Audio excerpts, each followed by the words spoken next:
বন্ধুরা, আমি প্রায় ১.৫ মাস আগে আমার যে অ্যাডেনিয়াম প্ল্যান্ট এর যে আজকের ভিডিওটা দেখাচ্ছি, সেটার পূর্বে যেটা করেছিলাম সেটা দেখানো হচ্ছে ছবির মাধ্যমে, কারণ এটার ভিডিও আমি অলরেডি ইউটিউবে আপডেট করে দিয়েছি।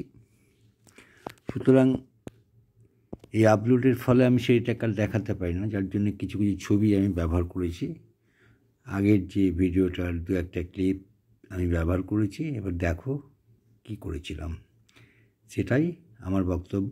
এরপর শুরু হবে। ধন্যবাদ বন্ধুরা। দেখে নাও।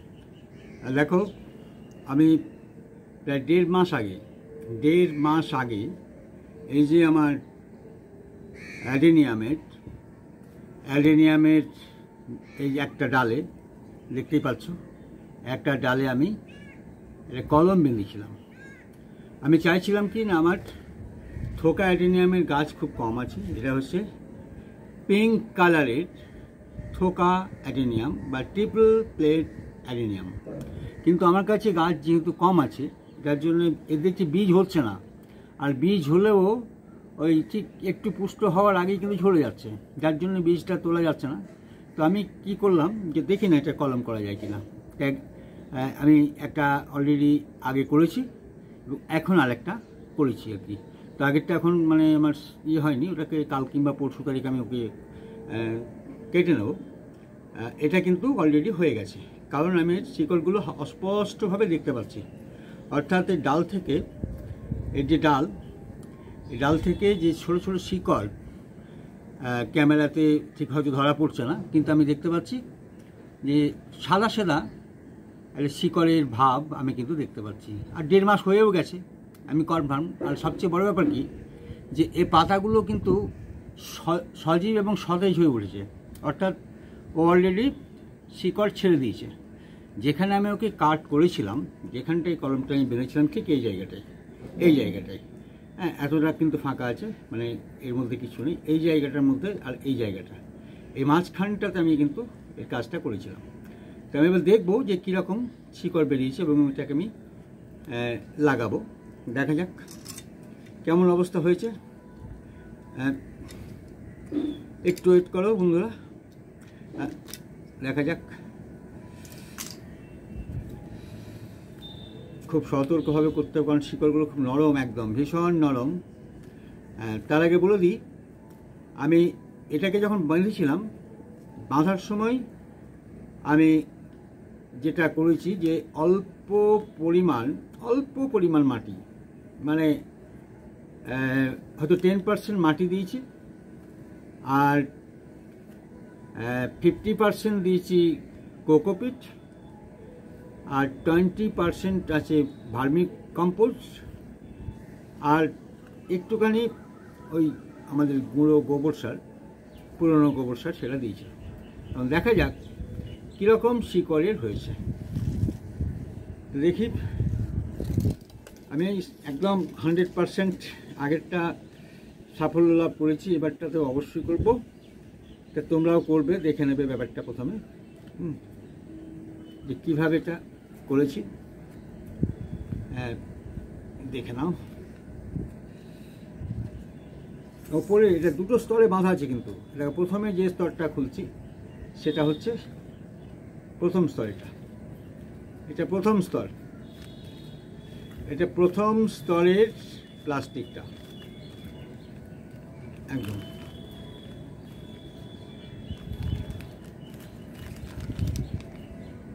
হ্যাঁ দেখো, ভিতরের স্তরের প্লাস্টিকটা বুঝতে পারছো কীরকম অবস্থা হয়ে গেছে, ছিঁড়ে যাচ্ছে।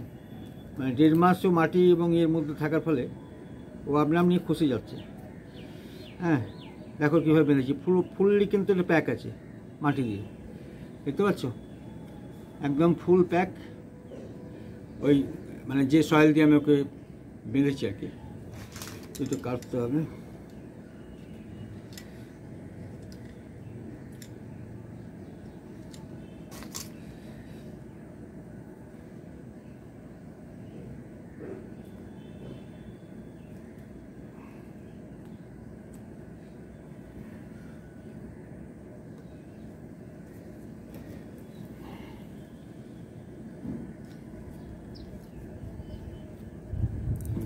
খুলে যাচ্ছে। একটা প্রান্ত পেয়ে গেলে আর অসুবিধা নেই। একটা প্রান্ত পেয়ে গেলে দ্বিতীয় প্রান্ত পেতে অসুবিধা নেই। দেখো ফেটে যাচ্ছে আমি পচে গেছে প্লাস্টিকটা।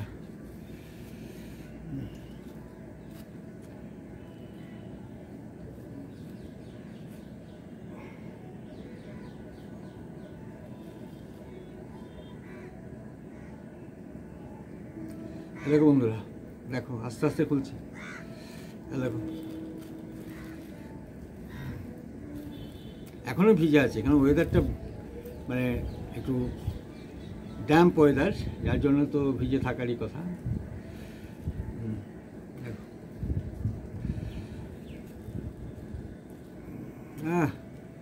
দারুণ শিকড়, দারুণ।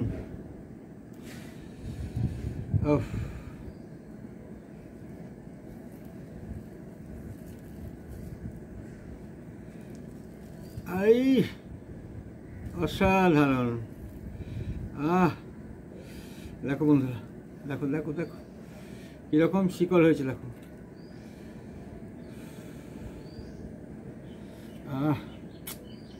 একটু জল দিয়ে দিই, একটু হালকা করে ধরতে হবে।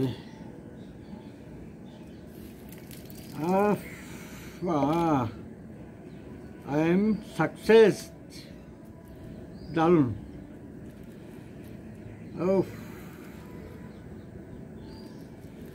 I am success. अरे बाबरे, फाइन। देखो किरम शिकड़, देखो देखो देखो बंधुरा शिकड़गुलो देखो, देखो शिकड़गुलो देखो किरकम देखते पाচ্ছো, किरकम ताजा शिकड़, एकदम एकदम ताजा शिकड़। देखो देखते पाচ্ছো। হ্যাঁ দেখো ঘুরিয়ে ঘুরিয়ে দেখাচ্ছি। হ্যাঁ দেখো,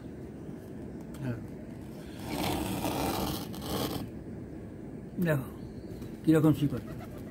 হ্যাঁ অদ্ভুত, অসাধারণ, দারুণ শিকড়, দারুণ। হ্যাঁ ব্যাস,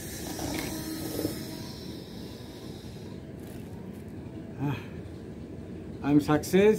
এবার কি করব না, দেখো এইখানটা আমি যখন কলম করেছিলাম তখন এইখানটা ফুললে আমি একদম সাদা অংশটা বের করে দিয়েছিলাম। সাদা অংশটা এখন ধুয়ে ফেললাম, এই সাদা অংশটা আমি কিন্তু বের করে দিয়েছিলাম। তারপর আমি কিন্তু কাজটা এভাবে বেঁধে, এই যে মাটিটা যেটা বললাম যেভাবে তৈরি করেছিলাম সেটা দিয়ে এই অবস্থাটা আমি নিয়ে এসেছিলাম। এবার কি করব না, আমি এটাকে এখান থেকে কাটবো।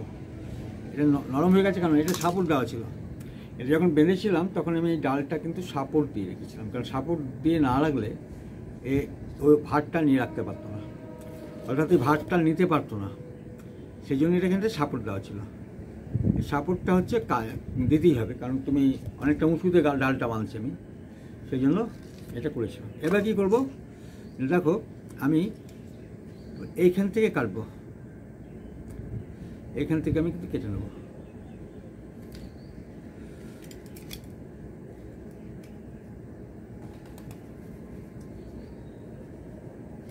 ব্যাস, অর্থাৎ এই যে অংশটা, এই যে অংশটা, এই অংশটা কিন্তু আমি এবার বসাবো শিকড় সহ। এই অংশটাকে আমি কিন্তু গাছ হিসাবে একটা গাছ পেয়ে গেলাম। একটা পিঙ্ক কালার ট্রিপল প্লেট বা থোকা অ্যাডেনিয়ামের চারা তৈরি হয়ে গেল আমার।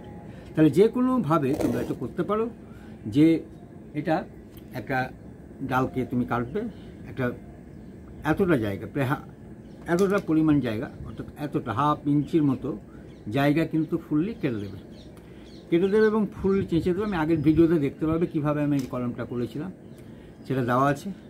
তো সেখানে পুরোটা জানতে পারবে যে কীভাবে আমি করেছি। হ্যাঁ, এই দেখতে পাচ্ছ তো।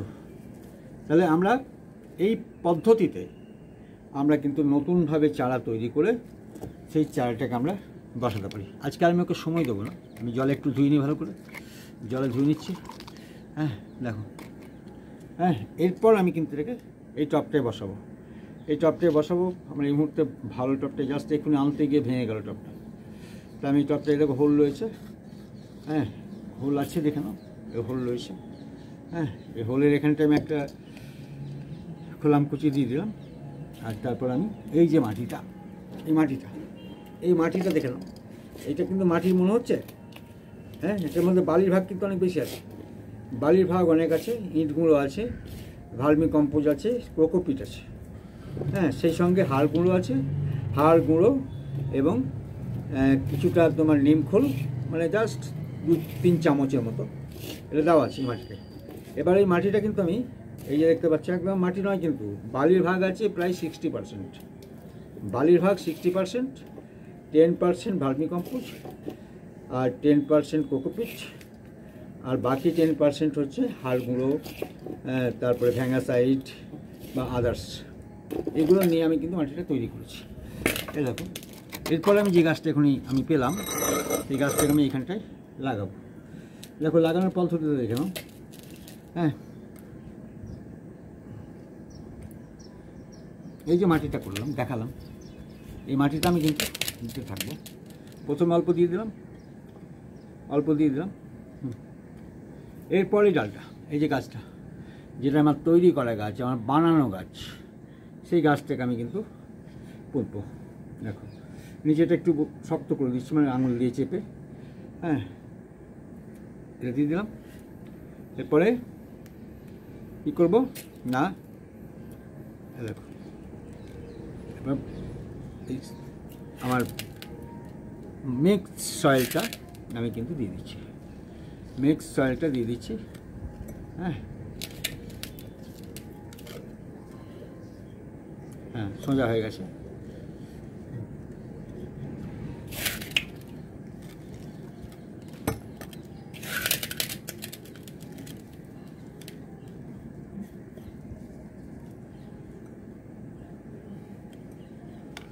অর্থাৎ আমরা যে কোনোভাবে একটা অ্যাডিনিয়াম গাছ থেকে আরেকটা অ্যাডিনিয়াম গাছ, ওই একই গাছ আমরা কিন্তু তৈরি করতে পারি যদি বীজ না হয় কোনো অ্যাডিনিয়াম গাছের, হ্যাঁ তো আমি তখন কিন্তু এই পদ্ধতি ব্যবহার করি। কারণ বীজপত্র হচ্ছে না, অতিরিক্ত বর্ষণ হলো বীজ হলো না, তারপরে অতিরিক্ত গ্রীষ্ম হলো বীজ হলো না, এটা কী করবো, প্রকৃতির ব্যাপার এগুলো। যদি না হয় আমার বীজপত্র যদি আমি পুষ্ট বীজপত্র না পাই তাহলে তো গাছ হবে না। সেই জন্য আমাকে তখন এই পদ্ধতি অবলম্বন করতে হবেই, কিচ্ছু করার নেই। তাহলে আমরা কিন্তু এটা দেখো ফুল সয়েল করে দিলাম, এই দেখো গাছটাকে বসিয়ে দেওয়া হয়েছে। এবারে কিন্তু নিজের গতিতে, মানে দুরন্ত গতিতে বাড়বে, কারণ আলাদাভাবে জায়গা পেয়ে গেল, আলাদা সার মাটি পেয়ে গেল, হ্যাঁ। তো বন্ধুরা দেখলে যে কীভাবে আমি করলাম এটা। তো তোমাদের ভিডিওটা কেমন লাগলো, আশা করি ভালো লাগবে। যদি ভালো লেগে থাকে তাহলে আমার ভিডিওটা লাইক, কমেন্ট এবং শেয়ার করবে।